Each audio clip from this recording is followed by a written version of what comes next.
지난 시간에 이어서 부수 계속 보도록 하겠습니다. 네, 저녁 석자입니다. 달 월자에서 획 하나 빠진 것 같은 모습처럼 보이죠? 네, 안 그래도 이걸 달이 반 정도만 뜬 모습을 나타낸 거라고 합니다.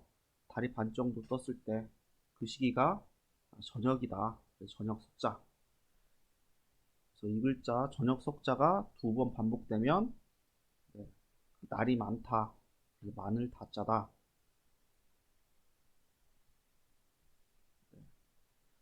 이 저녁 석자 같은 경우에는 부수로 그렇게 많이 쓰이진 않은 것 같고요. 형태를 한번 기억해 두시기 바랍니다. 그러니까 이 글자가 부수이며 저녁석이다. 두 개 반복돼서 만을 다가 된다. 네. 큰 대자입니다. 사람이 두 팔을 크게 벌리고 있는 모습 나타낸다고 그래요. 사람이 그냥 손발을 모으고 있는 모습보다는 이렇게 펼치고 있는 모습이 차지하고 있는 공간이 크니까 크다라는 의미를 지니게 됐다고 합니다. 큰 대입니다. 그렇게 이 글자가 그렇게 부수로 많이 쓰이진 않는데요. 쓰이면 사람의 모습을 나타내는 경우가 많습니다.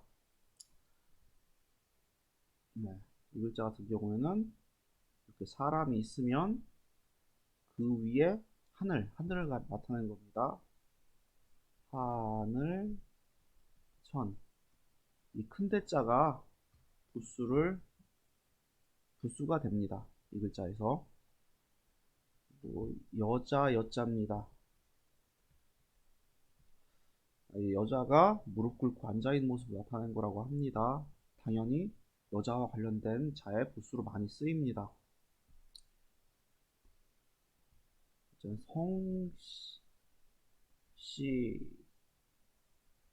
성이거든요. 왼쪽에 부수입니다. 여자 여자가 뜻을 가지겠죠. 그리고 여기는 이 생자가 음이 성으로 바뀌어서 여기가 성인 겁니다.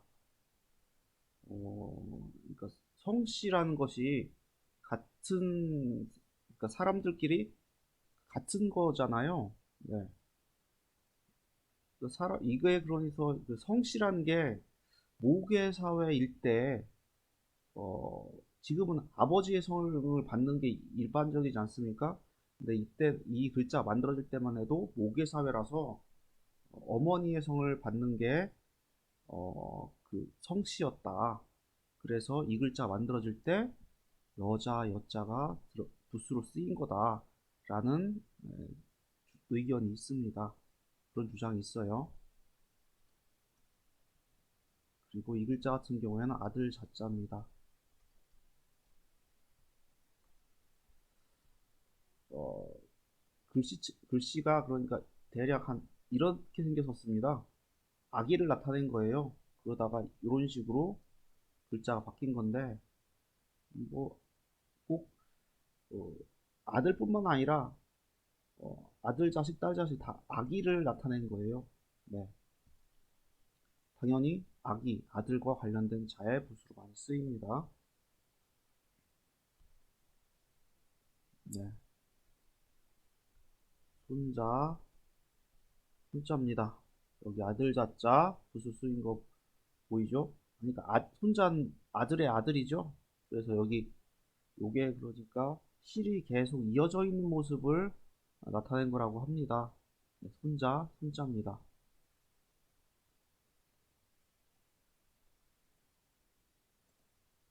그리고 이 글자 같은 경우에는 간머리라고 불러요. 간머리. 사실 갓과는 아무 상관이 없고요. 대략 옛날 글씨체, 그러니까 이런 모양이었습니다. 집을 나타냈다고 그래요. 당연히 이 글자가 들어가게 되면 집과 관련된 자를 일으킬 확률이 굉장히 높습니다. 집가, 집가지요. 그러니까 집을 의미하고요. 밑에 있는 거는 돼지시예요. 아마도 이 글자가 맨 처음 만들어졌을 때는 돼지를 키운 집, 의미가 아니었을까라고 생각합니다. 그 의미가 지금은 집을 나타내는 글자가 됐습니다. 집갑니다. 마디촌자. 이 글자도 네, 손을 의미합니다. 대략 이런 글자였을 것이라고 추측하면 됩니다. 이게 그 또자랑 글자가 그러니까 또자 또 이런 글자였다고 했었죠. 이런 이 글자가 서로 이래 어떤 또자로도 글자가 변형됐고 마디촌자라도 그렇게 변천이 됐다. 그 옛날 그 한자의 한참 이전 글씨체에서는 대략 또자나 마디촌자나 이런 표현이었는데 이런 식으로 네, 변천되어 왔다라고 생각하시면 될 것 같습니다. 네, 손을 의미하는 거예요. 마디, 촌.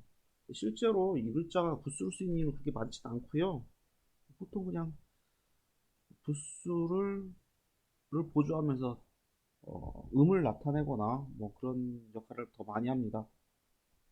자, 이 글자 같은 경우에는 때시, 네, 부수죠? 날일자가 부수예요. 해와 관련된 거, 시간과 관련된 거, 때입니다, 때. 여기는 음을 나타나게 되는데, 여기 안에 마디촌이 들어간 거 보이죠? 네, 부수로서 기능은 하지 않습니다. 흑토자와 함께 음을 나타내는 것 뿐이에요. 네, 때시입니다.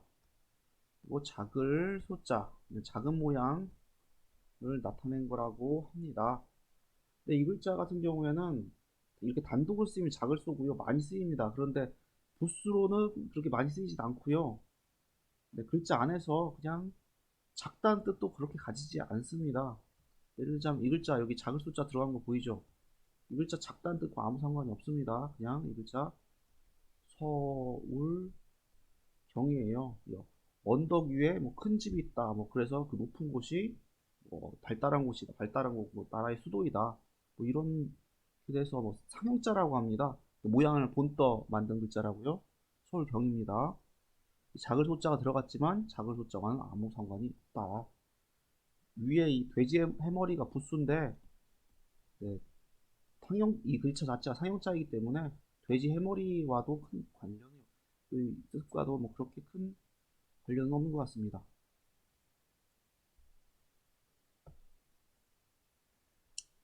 주검시자입니다.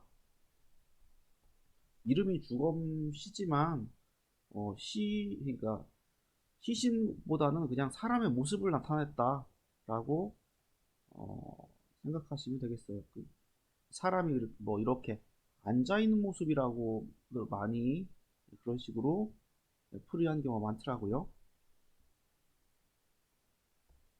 네, 부수가 여기 주검시자 얘가 부수예요. 여기 옛 고자는 음을 나타냅니다. 그래서 살 거예요. 사람이 앉아서 그냥 살아간다, 산다는 뜻을 지니고요. 부수고요. 이 글자가 음을 나타냅니다. 옛 고자가 아, 거로 발음이 나는 거예요. 자, 이 글자는 다들 알고 계시죠? 네, 산산입니다. 상형자죠. 모양을 본떠서 만든 글자. 이 글자 같은 경우에는 그러니까 글자에 들어가서 부수로서 기능을 할 때는 그러니까 뭐 어떤 높은 곳 내지는 뭐 산의 어떤 형태, 산 지형 뭐 이런 걸 나타낼 때도 있고요. 뭐 높은 것을 의미할 때도 있고요.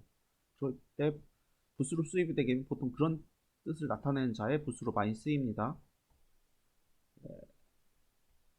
높을 숭입니다. 여기에 산은 높죠. 그래서 산산자가 붓으로 쓰여서 높다는 의미를 지니게 됐고 밑에 이게 마루 종자거든요. 종자가 음이 숭으로 바뀐 겁니다. 높을 숭입니다.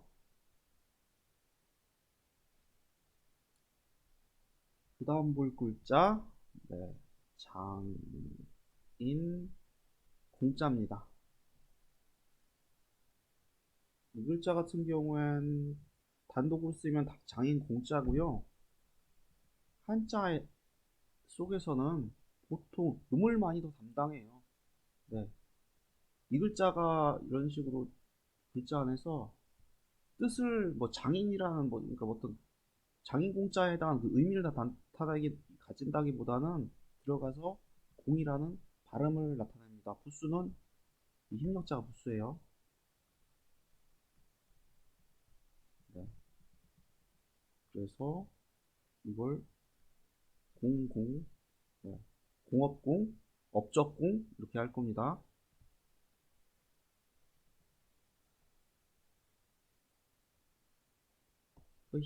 뭐 힘으로 그러니까 업적을 이룬 거지요. 그리고 이 글자 역시는 몸기자. 네. 사람이 이렇게 꿇어 앉아 있는 모습을 나타낸 거라고 하는데요. 네, 그렇습니다. 보통 1인칭 대명사로 많이 쓰여요.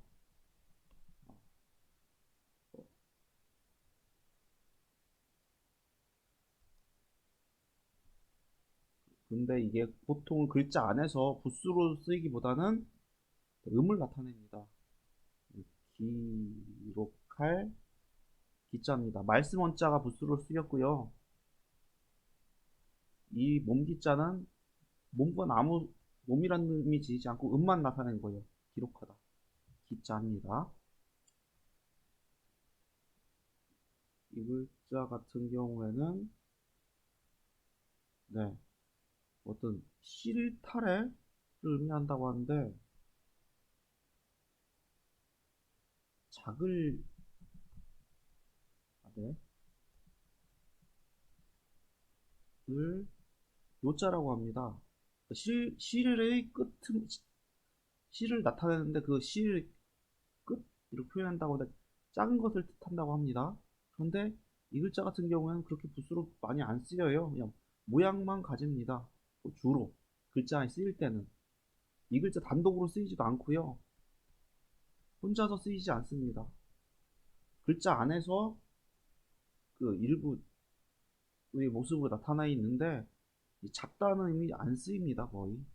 네, 그냥 모양만 이렇게 가지고 있죠. 보통 그렇습니다. 그래서 글자, 뭐, 즐길, 락, 뭐, 그리고 좋아할, 요, 네, 이렇게 음도 세 가지고 이렇게 되어 있죠. 보통 음악학자로 많이 쓰일 텐 부수는 밑에 남은 목이고요. 악기의 모습을 나타났다고 합니다. 북의 모습. 네, 이렇게 세 가지로 음과 풀이가 있고요. 그게 그 다음 자 보겠습니다. 엄호라고 부릅니다. 그러니까 건물의 모습을 나타낸 거예요. 지붕이 있고 한쪽 벽이 막혀 있는 겁니다. 그래서 이 글자가 부수로 쓰이게 되면 건물과 관련된 그런 의미를 많이 지닙니다. 이 글자 같은 경우에는 차례 서자입니다. 담서라고도 불러요. 담을 의미했다고 합니다. 그 담들이 뭐 쭉 차례 쭉 이어져서 지어져 있는 모습을 보고선 차례서라는 뜻을 끌어냈는지 뭐 어쨌든 지금은 차례서로 더 많이 쓰입니다. 저희 담도 그러니까 어떻게 보면 건물이라고도 볼 수, 그러니까 그 지붕이 있고 한쪽 벽이 있는 이런 모습으로 뭐 쭉 이어가면서 만들 담으로 삼을 썼을 수도 있을 것 같아요. 네. 그러니까 건축물에 이 부수가 많이 쓰입니다. 그렇지만 이게 담서자로 쓰이다가 감소자는 의미 여전히 있지만 이 글자 같은 경우에는 차례 섭니다. 어모가 부수입니다.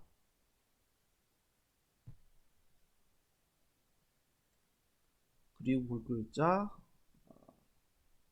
민 책받침이라고 많이 하거든요. 여기에 획 하나 더 들어가면 보통 책받침이라고 하는데 이 글자 같은 경우에는 이 부분이 없으니까 그냥 그래서 민자다. 민책받침이다. 주로 이게 그러니까 이것도 역시 길이나 또는 뭐 길게 뻗어 있는 길게 뻗어 있다 뭐 그런 의미로 더 많이 쓰인다고 합니다. 그래서 보게 되면 이 민책받침이 부수고요. 여기 붓율자입니다. 이렇게 손으로 붓을 잡고 있는 모습을 표현한 겁니다. 붓을 세운 모습이 뭐 사람이 쭉 길게 뻗어 서 있는 모습과 어, 비슷하다 뭐 해서 뭐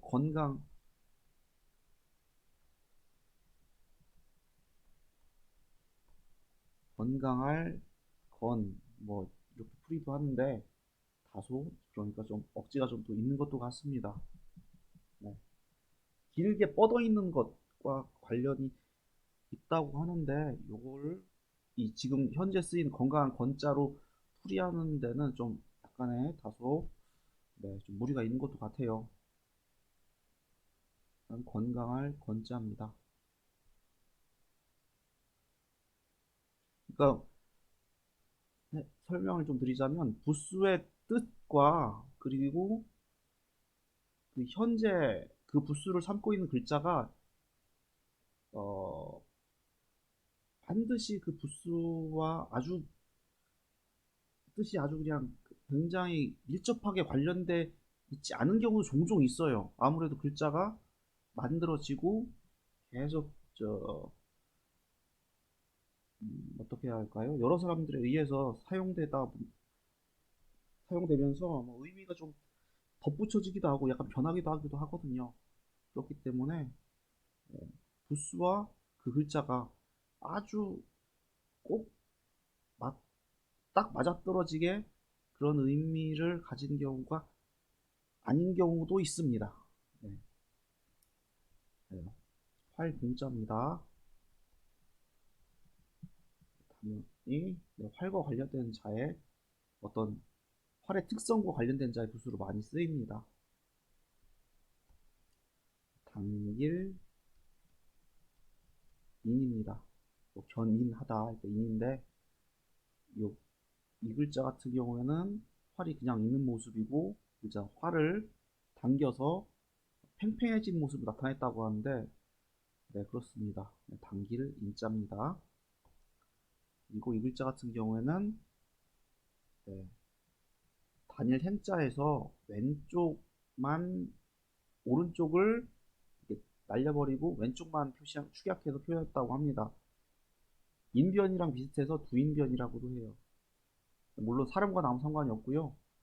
이 단일 행자가 본디 사거리를 의미하는 거였거든요. 이 글자가 바로 이 사거리를 의미하는 모양에서 이런 식으로 바뀐 거예요. 그러니까 길과 많이 관련된 글자겠지요.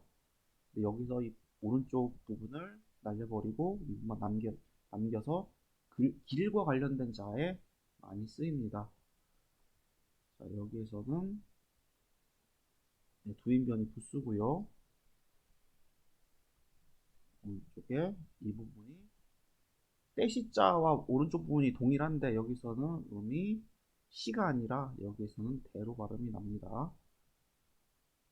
그리고 여기서는 기다리다. 그러니까 그 사거리에서 멈춰서 뭐 기다린다 뭐 이런 식으로 의미를 좀 풀이할 수도 있는 것 같습니다. 기다릴 대자입니다. 네, 오늘 16자 뭐 부수 그리고 활용 간략하게 살펴봤습니다. 네, 오늘 수업은 여기까지 하도록 하겠습니다. 감사합니다. 감사합니다.